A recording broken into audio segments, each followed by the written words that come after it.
এত লোকের মেয়ে বিষ খেয়ে গলায় দড়ি দিয়ে মরছে, আর এই লিঙ্গর কপালে একটা মেয়ে জোটে না। আইডিয়া, লোকের বিয়ে করা বউকে চুরি করে এনে সংসার করবো, মুখ ঢাকিয়ে ছদ্মবেশে যেতে হবে। ও বউ, তুমি আমাকে একবার বাবা বলে ডাকো না। কেন? আজ এত বছর হয়ে গেল, আমাদের একটা বাচ্চা হলো না। তা না যদি হয় আমি কি করব? তাহলে তুমি আমাকে বাবা বলে ডাকো। অসম্ভব, আমি সংসার ছেড়ে বাপের বাড়ি চলে যাবো, তাও তোমাকে বাবা বলে ডাকবো না। আইডিয়া, বাবার ছল করে যাই। বাবা বলবো না। আমার ঘুঘুটিয়া ময়না, আমাকে ছেড়ে যেও না।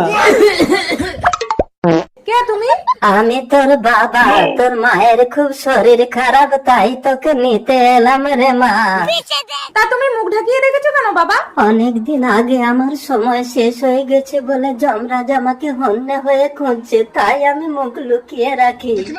বাবা তুমি দাঁড়াও, আমি রেডি হয়ে আসছি। তাড়াতাড়ি আয় মা। ময়না, তা বলি শ্বশুর মশাই, জমার জামাই তো সমান, আমি শুনে নিয়েছি মানে আপনার দিন শেষ।